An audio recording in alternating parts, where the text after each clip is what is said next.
Tip it off, yo. We're going coast to coast. Give me the rock, tick tock, get the buzzer, it goes. Burst to the rack, flush it down like that. Bring it in the paint, watch me swat it back. I'm giving y'all delight when I take my flight. Go on now, Ryan and Jason.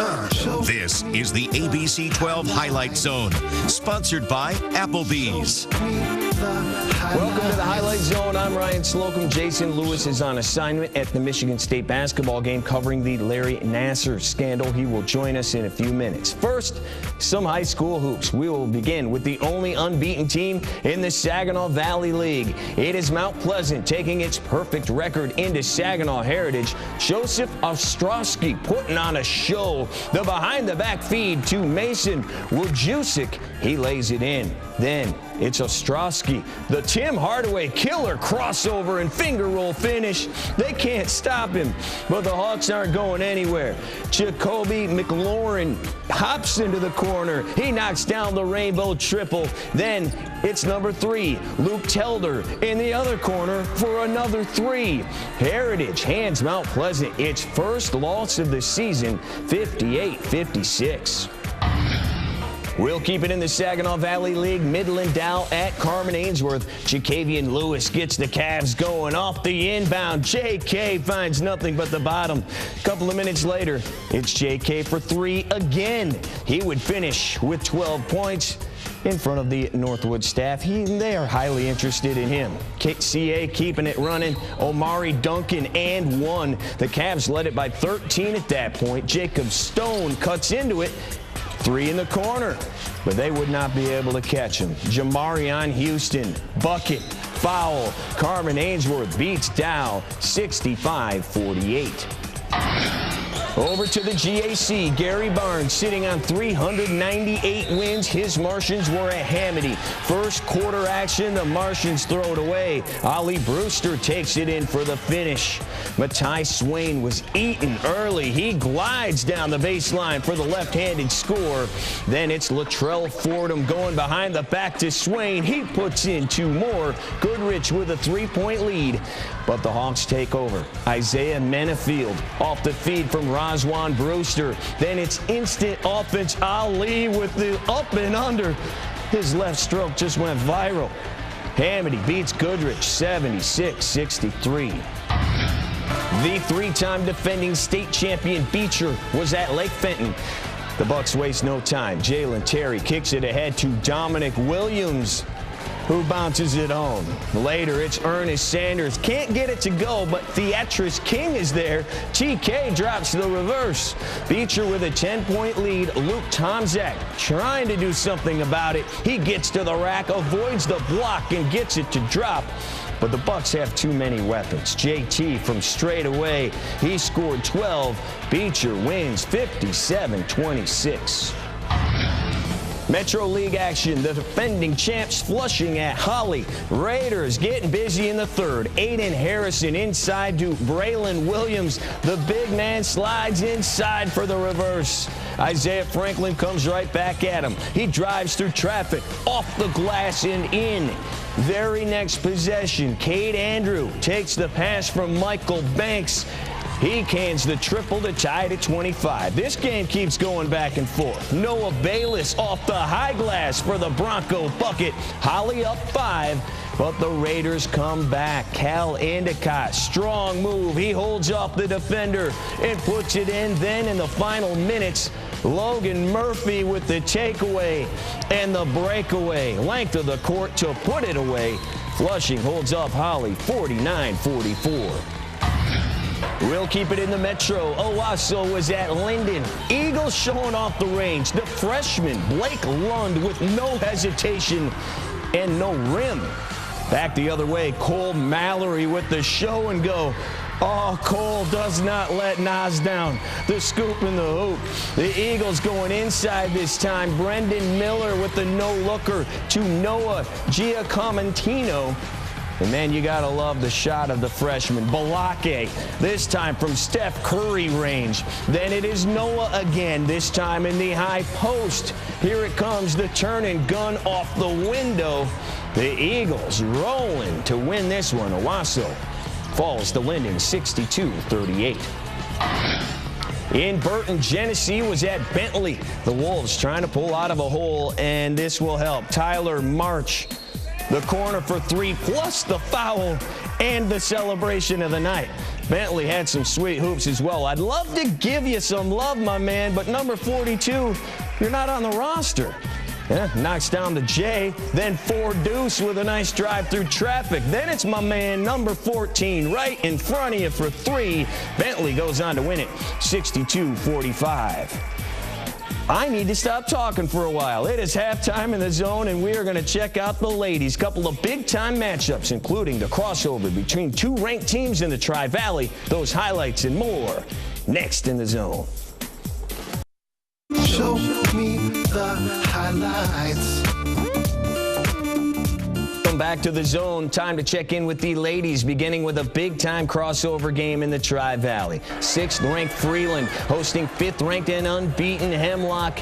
And this one wasn't even close. Alyssa Argyle with the triple. That would make it a 48-16 game in the 3rd.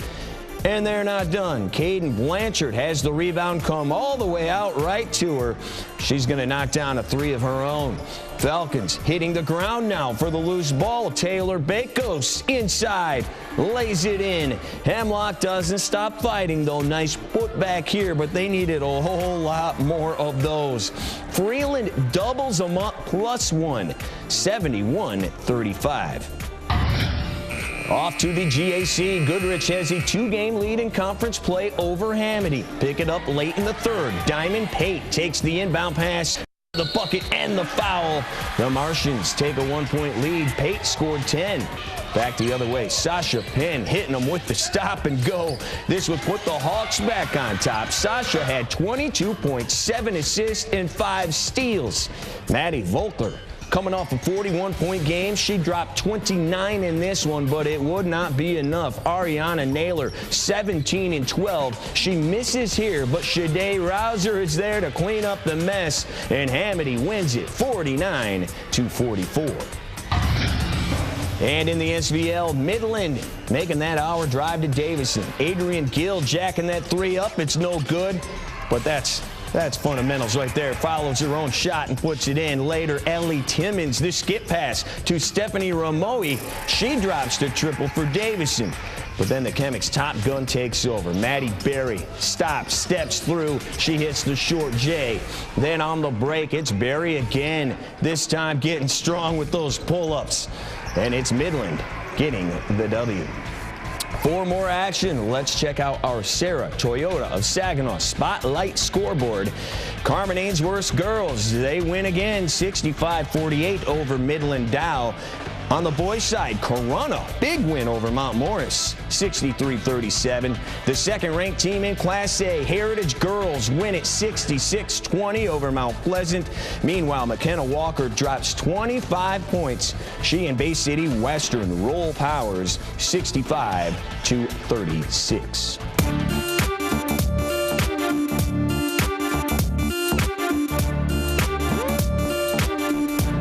Tropical Smoothie Cafe highlight of the night takes us back to Mount Pleasant. Joseph Ostrowski, the crossover, and what a finish at the hoop. And that right there is our highlight of the night. Well, the fallout from the Larry Nassar sexual assault continued today. The resignation of Athletic Director Mark Hollis. An ESPN report today states that there were also numerous cover-ups involving the football and basketball teams. Both Mark D'Antonio and Tom Izzo made statements tonight. Our Jason Lewis was there, and right now he joins us live in East Lansing with more. That's right, Ryan. As you mentioned, Mark Hollis retired this morning.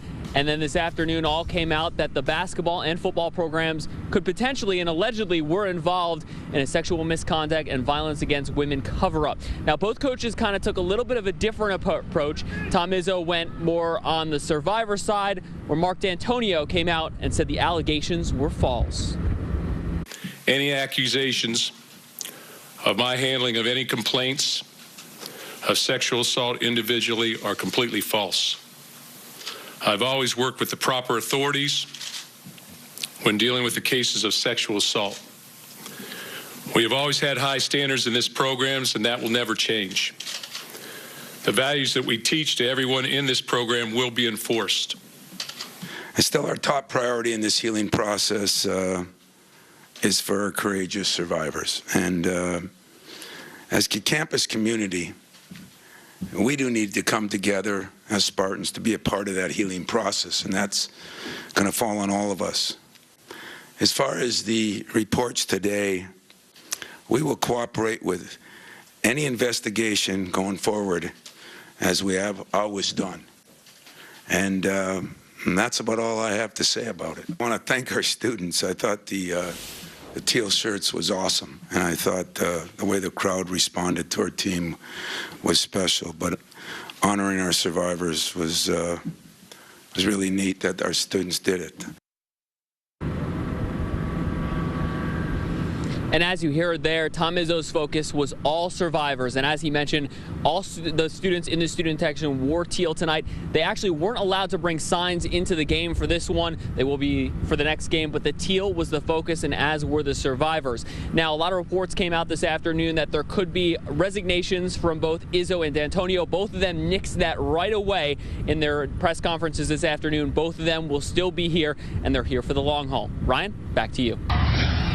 All right, in the middle of those statements, the Michigan State basketball team took on Wisconsin. As you said, the Izzone wearing those teal shirts to support the victims of sexual assault. Miles Bridges gets off to a hot start. He knocks down the triple. This part of an 11-0 run, stayed up 22-8. Then with the shot clock winding down, it's Bridges from the top of the key to beat the buzzer. Miles had 4 threes. He finished with 24 points. Jump ahead to the second half. Jaren Jackson, no one within 15 feet of him.